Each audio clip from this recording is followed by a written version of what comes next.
Communication skills. First of all, what is communication? The word communication is derived from the Latin word meaning to share. Communication can be defined as purposefully and actively exchanging information between two or more people to convey or receive the intended meaning through a shared system of signs and symbols. There are three types of communication channels. They are verbal communication, written communication, and the non-verbal communication. Verbal communication means communication through a language. Written communication written in contrast to the verbal communication, written communications are textual messages. Textual messages. Examples of written communication include memos, proposals, emails, letters, training manuals, textbook, and operating policies. Normally, verbal communication takes place in a real time. Written communication, in contrast, can be constructed over a longer period of time. Written communication is often asynchronous, that is, occurring at different times. That is, the sender can write a message that the receiver can read at any time, unlike a conversation that transpires in real time. There are exceptions, however. For example, a voicemail is a verbal message that is asynchronous. Non-verbal communication, communication other than spoken language. Research in social communication reveals that about 70 to 9% of our communication is through non-verbal means. More powerful messages are usually conveyed through non-verbal forms. Non-verbal communication skills are again divided into two main areas, body language and paralanguage. Body language consists of gestures, eye contact, posture, facial expressions, muscle tension, mannerism, proxemics, and even physical appearance. Paralanguage consists of everything about the way an individual communicates orally except for their actual words. It includes voice tone, voice volume, voice inflection, rhythm of voice, accent, rate of speech, and any unusual articulation differences. Some other communication channels that include digital communication channel, press releases, advertisements, website, customer communications, and sometimes uh, communication through visuals. That is, visuals bring to life more many readers and audience in multiple ways. The following visuals helps in the process of communications. That is symbols, maps, graphs, diagrams, illustrations, and photos. The communication of social success is effective communication, which consists of many distinct skills. Social communication is a language, and the children are born with differences in their ability to learn this language. However, with practice and encouragement, the effective communication skills can be improved. Children need to know how to introduce themselves, how to develop personal dialogue with one child, and then how to maintain a conversation in a group. Many children who have problems in social communication skills choose the wrong tactics for interacting with other children. Thus, the parents and the teachers should model and encourage good communication skills in children. What are the elements and the process of communication? Communication is a learned skill. However, while most people are born with the physically physical ability to talk, not all communicate well unless they make special effort to develop and refine this skill further. Communication is a two-way process. It has a sender, this also called a transmitter, and a receiver. The sender sends a message with a certain intention in mind. The receiver of the message tries to understand and interpret the message sent. He then gives feedback to the original sender, who in turn interpret the feedback. This process, repeated continuously, and constitute communication. Look at the figure given below. This illustrates clearly that the communication is a process. There must be a sender who speaks or sends message and the receiver who listens or receives the message. There are four different types of communication. Based on the nature of the interaction, the process of communication can be categorized into interpersonal communication, intrapersonal communication, intergroup communication, and mass communication. In intrapersonal communication, the person interacts with himself or herself, and the communication is intrinsic or reflective. Interpersonal communication is commonly used or practiced form of communication where one-to-one interaction or interaction among a small group takes place. In intragroup communication, the communication involves the interaction between different groups. In mass communication, it is addressed by the communication is to be addressed to a large body of people, that is millions of people.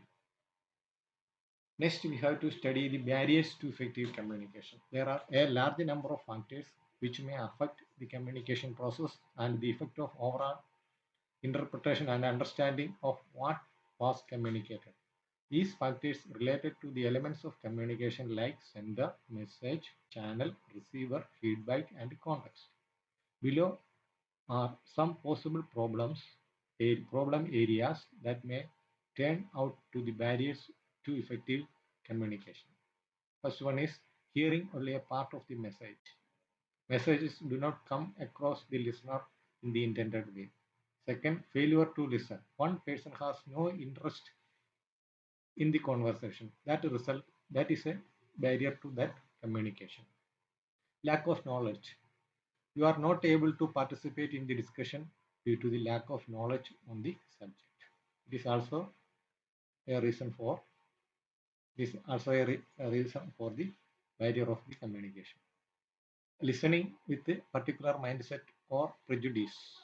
Not listening to the other persons by allowing thought to wander or listening only to what you have to and filtering out what is not important to that.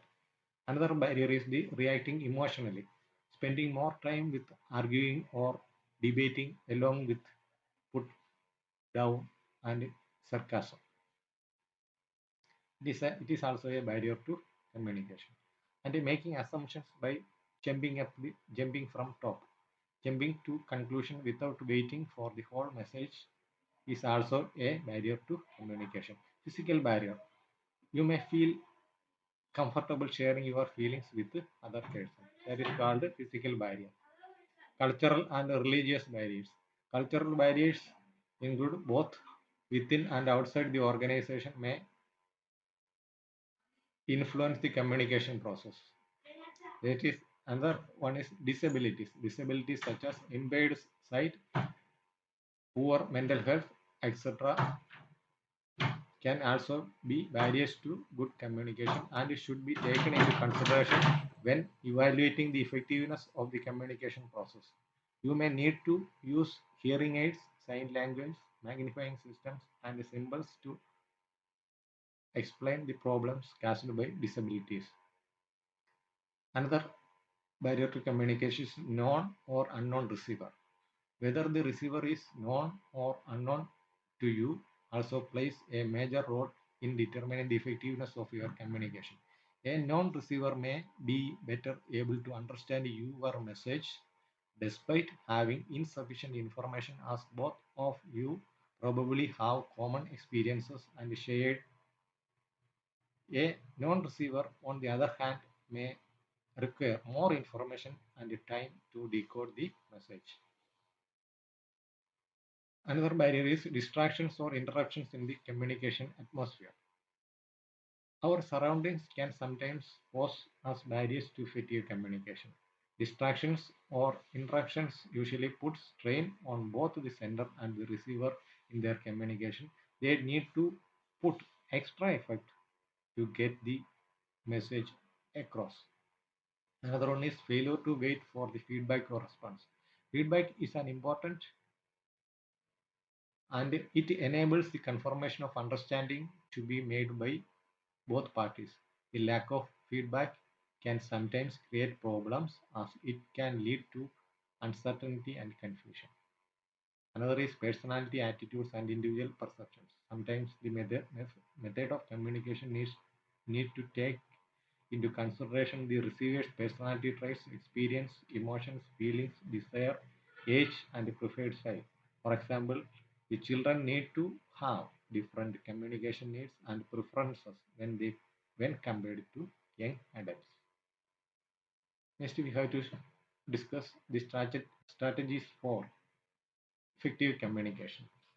The most important strategy for effective communications are making eye contact, better voice modulation, use alternative body language and posture, excellent facial expressions, proper gestures, acceptable personal space, use of touch, identifying emotions, how you look, smile or nod, and giving constructive feedback.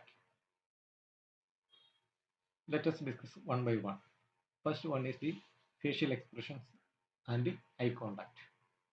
Here, the skill developed are emotional communication skill and self-awareness. Facial expressions provide a rich source of non-verbal information, particularly in conveying emotions. Sometimes emotions can be communicated clearly. For example, a student's confused expression can indicate the need to continue with an explanation. Smiling and nodding may demonstrate that they have understood. People speak with their eyes as well as with their words. When people make eye contact, they look at the persons to whom they are talking or listening. Making eye contact does not mean staring into the other person's eye the whole time. It means looking at her every so often so that she realizes you understand and care about what she is saying. Next, strategy for the effective communication is the voice modulation. First one is tone of voice. Here the skill developed is emotional skill and self-awareness. The tone of your voice can give a stronger message than your words. The time. Paralinguistics refers to the features such as speech, rate, pitch, articulation, pauses, emphasis, and volume, as well as non-verbal vocalization such as sigh. A great deal of information can be communicated in this way. Next is voice volume. Controlling your voice volume is very important skill for getting along with the other people. It means making your voice softer or louder depending on the situation you are in. There are three music volumes: soft, normal, and loud, and each is appropriate for different situations. When you use the best voice for a situation, you are also using self-control. Next is the use of alternative body language and posture. Interpreting how we can interpret the body language. People can communicate message to each other without using a single word. In fact, people are almost always doing this without realizing it. Even when they are talking, their bodies are saying things too. Body language is the unspoken communication that goes on in every encounter with another human being. It gives you clues to someone's true feelings towards you and to how well your words are being received. Experts say that 90% of what you are communicating comes from your body language and only 7% come from your words. Next is the posture. Your body posture can tell a lot about the way you feel in certain situations. Standing straight might mean you feel confident or want to show respect to the other person. If you are slouching, your posture might tell the other person that you are really don't care about what he is saying. Slouching is your slouching in your seat during class would be a sign that you are not interested or not serious about your work. Slouching while you are watching the TV or reading a book might just mean that you are relaxed.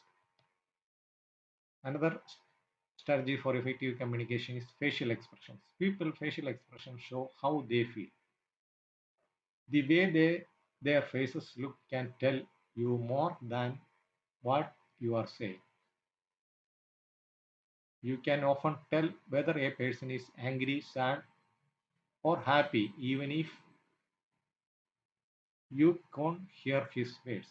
When someone is talking to you, it's important for you to use an appropriate facial expressions. If he is saying something funny, you would probably smile. Or sad, you might look serious. Scary, you might have alarmed expression on your face, and so on. If you look bored or stuck up, the person probably won't want to continue talking with you. The postures and gestures. The way you sit and stand can convey your attitude or feeling about what you are doing or thinking. Gestures play an important role in communication. Many people use their hands to emphasize that they are saying. For example, clapping or giving thumbs up shows your approval.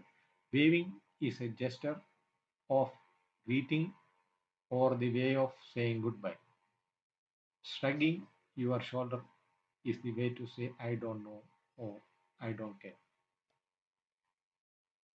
Another important strategy for effective communication is the personal space. Personal space refers to the distance between two people.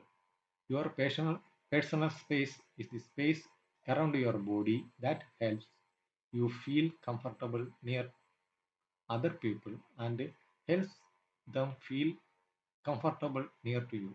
There are four space zones. The first is called intimate zone, which starts where someone can almost touch you and goes out about 18 inches. This zone is where your family and closest friend will stand and to talk with you about something personal or to be near to you. If someone you don't feel close to stand in this zone, you will probably feel uncomfortable. The second zone is called the personal zone. It goes from 18 inches to 4 feet out from your body. People you know well stand in this zone for everyday conversations. The third zone is the social zone, ranges from 4 to 12 feet from your body. Acquaintance stands in social zones to talk to you. The fourth zone is the public zone. It starts at 12 feet and goes as far as you can see. People stand in this zone to speak in public. Another effective strategies for the effective communication is the use of touch. When you touch someone appropriately, it can communicate caring, friendship, and affection. Different ways of touching have different meanings. For example, a pat on the back is usually a sign that shows someone else approves of what you have done. A slap tells you that the opposite. Some ways of touching are acceptable and some ways of touching are not acceptable. Another effective strategy is the identifying emotions. If you watch carefully, you can tell as much about how people are feeling from their bodies as you can from their faces. When you think you know how they are feeling, you can decide the most appropriate way to act towards them. By doing so, you can help them to feel understood and give them the message that care about their feeling like happiness, disappointment, confusion, angry, surprise, satisfaction, etc. For example, empathy. When you put yourself in another person's shoe, you empathize with her or with him. Empathy is the ability to understand other person's feelings as if they were in your own.